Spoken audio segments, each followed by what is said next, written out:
Olá, pessoal. Eu sou a professora Adriane, professora de ciências, tá? A gente está aqui em mais uma aula, na verdade, a última aula, né, deste mês, para que a gente possa, na próxima semana, realizar a nossa, a terceira avaliação mensal. E aí, hoje, nós vamos falar sobre o protocolo de Kyoto, para encerrar o conteúdo. E vamos fazer uma breve revisão sobre os conteúdos estudados durante esse mês, né, para a gente fazer a prova próxima semana, tá bom? Bom, então, o que que é, né, esse protocolo de Kyoto? O que que foi esse protocolo de Kyoto? Então, a gente estudou na aula passada sobre o IPCC. É um instituto que nos dá informações sobre o clima, né? Então, até falei que todas as informações que a gente vê nos telejornais, nas revistas, né, nas redes sociais, que falam sobre o clima, essas informações elas vêm de onde? Elas são retiradas deste instituto que faz pesquisa sobre o clima e nos mantém informado, né, sobre essa situação. Bom, os relatórios do IPCC serviram de base para um amplo acordo internacional que ocorreu em 1997, assinado por países pertencentes à ONU. O que que é a ONU? Organização Nacional, né, das Nações Unidas, que rege, né, todo mundo quando a gente tem principalmente problemas que estão relacionados às questões ambientais mundiais. Bom, então o Protocolo de Kyoto, ele foi, né, na verdade ele é um tratado internacional assinado por muitos países no ano de 1997, na cidade de Kyoto, no Japão. Com a finalidade, né? Com a finalidade de alertar para o aumento do efeito estufa e do aquecimento global, caracterizado em grande parte pelo volume de gases lançados na atmosfera, sendo o principal deles o dióxido de carbono. Mesmo antes desse protocolo, as nações já haviam se reunido para discutir, nações que a gente fala são os países, tá bom, galera? Já haviam se reunido para discutir problemas de cunho ambiental, incluindo aqueles relacionados às situações climáticas em todo o mundo. Alguns exemplos desses encontros são a Rio 92, que aconteceu no Rio de Janeiro em 1992, e a Rio realizada em 2012, 20 anos depois da Rio 92. Essas conferências tiveram como objetivo o estabelecimento e a renovação do compromisso com as questões ambientais, determinando metas a serem cumpridas pelos países participantes nas décadas seguintes.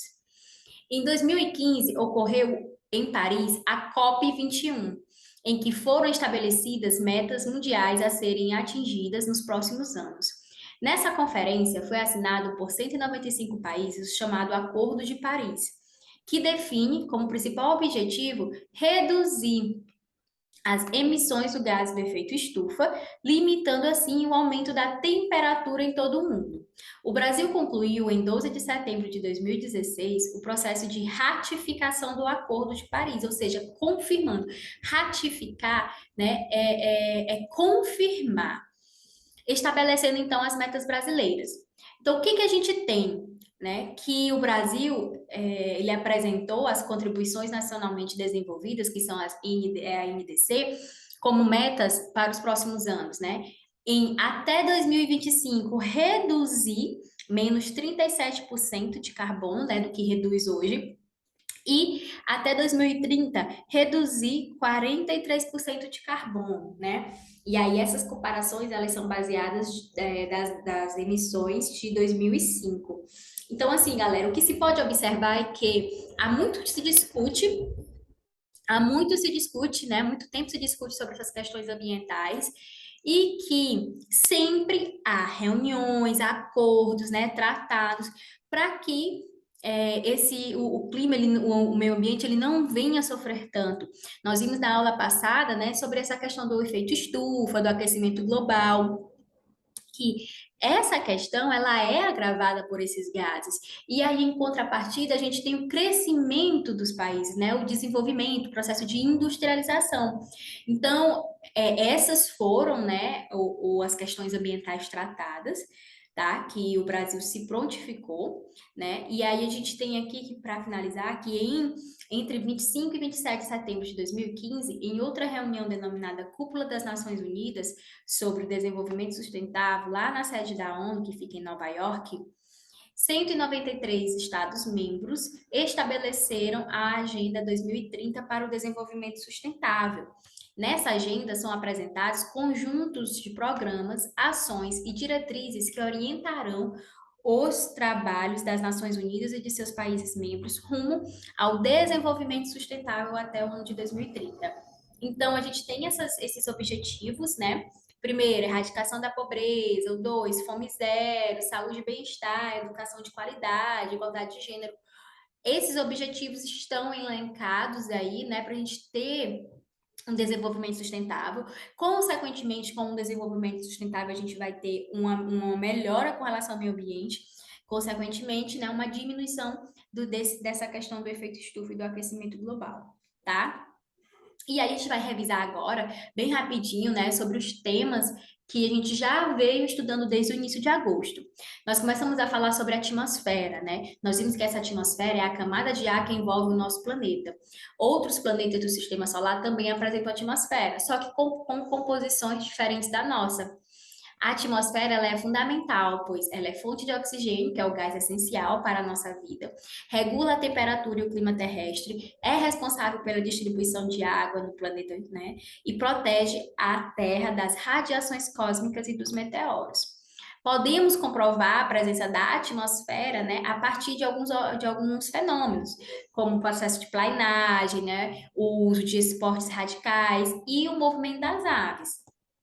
Vimos a composição atmosférica, né, os gases que compõem essa atmosfera.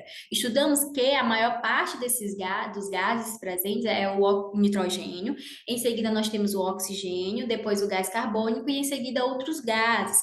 E aqui é interessante dizer para vocês que nitrogênio, apesar de maior, né, em grande quantidade, nós não conseguimos colocar nitrogênio para dentro do nosso corpo só com o processo de inspiração. A gente tem o nitrogênio a partir da alimentação.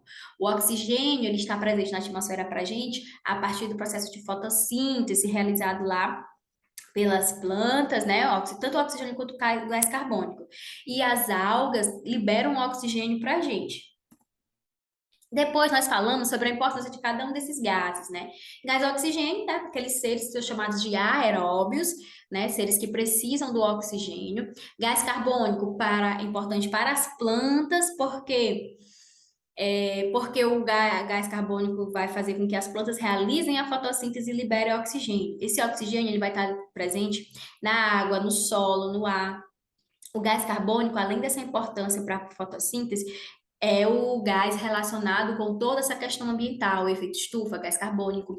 Nós temos os gases nobres, que a gente falou em sala especificamente do gás hélio, né, que são é o gás dos balões, e o gás nitrogênio, que faz parte da nossa composição química lá do nosso DNA. E aí, só lembrando mais uma vez, que a gente não consegue pegar esse gás nitrogênio, perdão, diretamente da atmosfera, né, com a respiração. A gente tem que fazer o quê? Atrás de alimento que tem o nitrogênio. Falamos sobre a questão do ar rarefeito, porque à medida que a gente se afasta da superfície da Terra, né, o ar se torna menos denso, a concentração de gás oxigênio torna-se mais baixa, assim como a concentração de outros gases que compõem o ar. É por isso que a sobrevivência é difícil em locais de ar rarefeito, como no topo de montanhas muito altas. Falamos da altitude, né? Essa altitude a gente tem como referência em nível do mar, que é zero, né? E aí essa altitude, assim que a gente vai aumentando a altitude, ou seja, a altura, né? Tá relacionado com a altura, a gente tem o quê? Uma diminuição da pressão e uma diminuição da temperatura. É por isso que lá no alto das montanhas a gente tem o quê? Gelo, né? Formação de gelo devido a essa temperatura baixa. Em seguida, nós estudamos sobre as camadas da atmosfera, vimos a troposfera, que é a camada mais próxima da superfície terrestre, onde a gente tem os seres vivos, né, vivendo, e onde a gente tem o acontecimento dos fenômenos meteorológicos. Depois, nós estudamos a estratosfera, né, que é a camada que está associada diretamente com a camada de ozônio.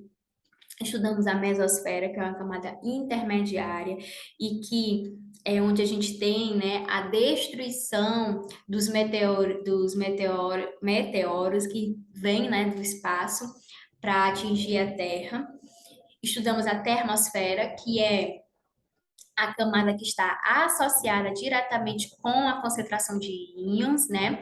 Onde a gente vai ter a aurora boreal, a aurora austral, onde a gente tem a órbita de ônibus espaciais, tá? E por último, a exosfera, que é a última camada da atmosfera já de transição para o espaço sideral, tá? Nela, mulher, sai daí! Nela, os gases são extremamente rarefeitos, né? E é onde a gente tem onde orbitam os satélites artificiais. E aí nós estudamos sobre a poluição do ar, né? Vimos que o CONAMA ele define como poluição do ar que são padrões de qualidade do ar, as concentrações de poluentes atmosféricos que, ultrapassadas, poderão afetar a saúde, a segurança e o bem-estar da população, bem como ocasionar danos à flora e à fauna, aos materiais e ao meio ambiente em geral. Vimos que essa poluição ela pode ser causada de forma natural ou de forma antrópica, né, pelo homem.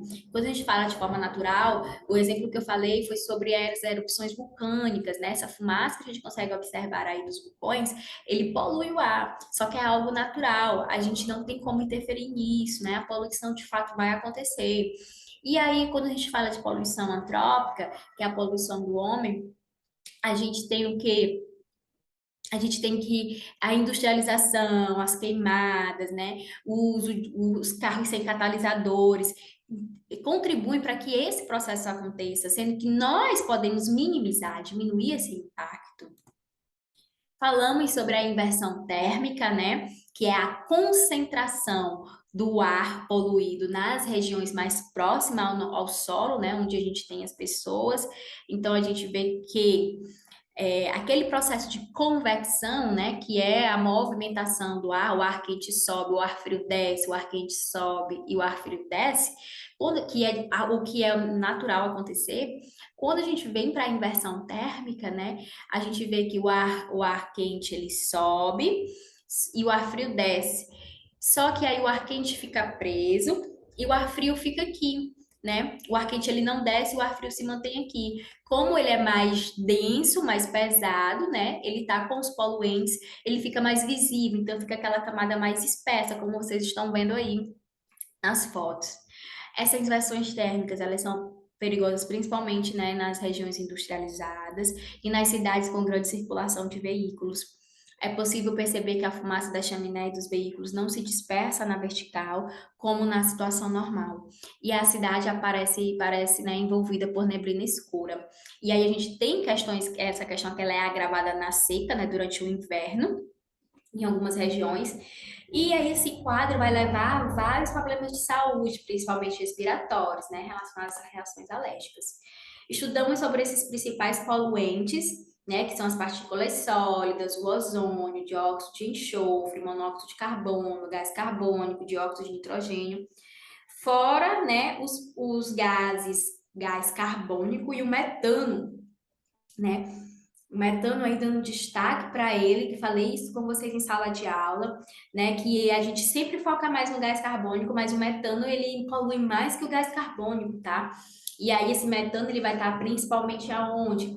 Nas flatulências e nos arrotos dos bois, né? E nos lixões, quando a gente não tem um processo de aterro sanitário construído, tá? E aqui a relação que a gente tem da qualidade do ar com os efeitos da saúde humana. Então, vocês podem observar quando a qualidade do ar é boa, o que acontece com a saúde humana, quando ela é moderada, quando ela é ruim, quando ela é muito ruim, quando ela é péssima, tá? Bom, gente, foi um resumão mesmo, de forma bem rápida, objetiva. Nós vamos falar mais desses conteúdos, revisar mais em sala de aula, né, durante esta semana. E estudar, revisar, tirar as dúvidas para na próxima semana arrasar e tirar uma nota boa na prova, tá? No máximo é isso. Agradeço a atenção de vocês e até a próxima.